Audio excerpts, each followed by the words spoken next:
There is Chris McDaniel. After edging past long-term GOP incumbent Thad Cochran in Mississippi Senate primary this week, forcing a runoff, it is a boost for the Tea Party after some setbacks this season that have establishment Republicans feeling good about taking back the Senate. The roundtable weighs in after this from our political director, Rick Klein. The Tea Party announced that it's back with a bang. Joni Ernst, a Harley-driving mother of three and a lieutenant colonel in the Iowa National Guard, blew past her rivals to capture a Republican Senate nomination. She's vowing to make Washington squeal. I grew up castrating hogs on an Iowa farm, so when I get to Washington, I'll know how to cut pork. The same night Ernst won in Iowa, a stunner in Mississippi. I'll just tell you, we're going to get a victory tonight. Newcomer Chris McDaniel forced a primary runoff with Thad Cochran, a senator since 1978. National Tea Party groups are backing McDaniel, a former radio talk show host. Now comes a 3-week sprint of a runoff in what's already been the nastiest fight of 2014. McDaniel supporters were accused of secretly taping Cochran's bedridden wife. And McDaniel's career on the radio airwaves included this attempt to define a Spanish slang term. Mamacita. I've said it a few times. And I think it basically means, hey, hot mama. You're a fine-looking young thing. McDaniel's comments have some Republicans worried about a rerun of recent Tea Party tumbles. But could this be a repeat of 2010 or 2012? You have a candidate who ends up doing things that are disqualifying? I think the Todd Aiken times were unique, and I don't think anyone with some minimal level of political sophistication actually believes that Mississippi is going to be somehow coming into play in November. For Republicans, though, it guarantees at least a few more weeks of not-so-friendly fire. For this week, Rick Klein, ABC News, Washington. And we are now back with the roundtable. Let me bring this to Congressman Cole. You've spearheaded Republican campaigns in the past, Republican congressional campaign effort. McDaniel, the only real Tea Party star who's looking to have a chance to win one of these primaries, which has made a lot of your colleagues excited about the prospect of taking back the Senate. Well, I think we will take back the Senate. I don't think the race in Mississippi is going to change regardless of who the candidate is. It's going to be a Republican victory. You look at 7 deep red states, we're probably going to win 6, maybe all 7 of those.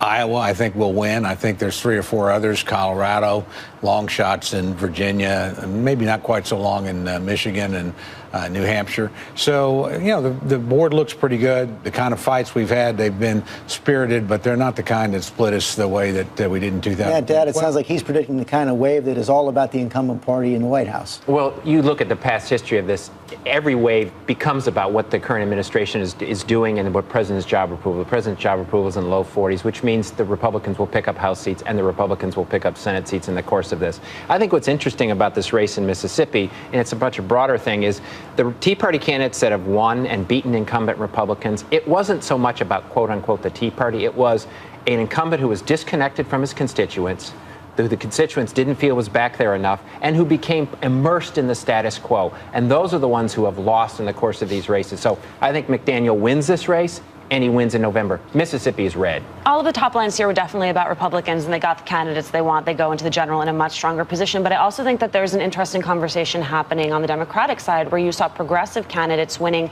in Iowa and California and New Jersey, potentially changing the composition of their caucus.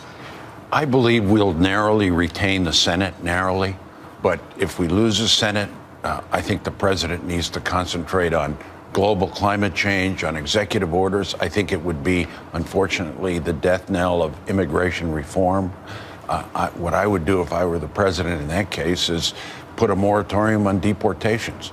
But I still think we will keep the Senate very narrowly, perhaps by 1. Let me bring that to Congressman Cole. The president does seem to be gearing up to doing something like that, and it comes when there's a humanitarian crisis that is going to affect your state of Oklahoma. This group of migrant children, up to 1,000 now, being brought from the border to detention centers in Arizona and Oklahoma. Well, it's not a humanitarian crisis alone. Frankly, it's a policy failure, I think, much more broadly.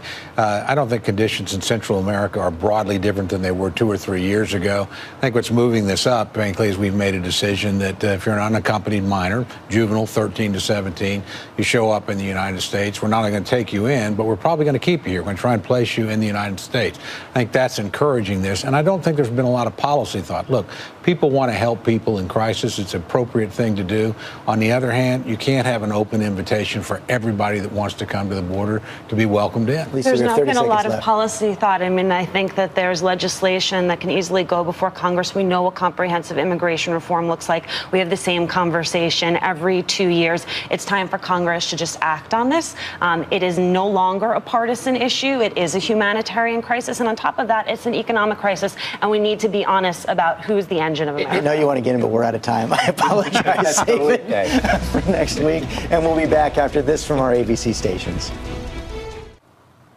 And now we honor our fellow Americans who serve and sacrifice. This week, the Pentagon released the names of 2 soldiers killed in Afghanistan.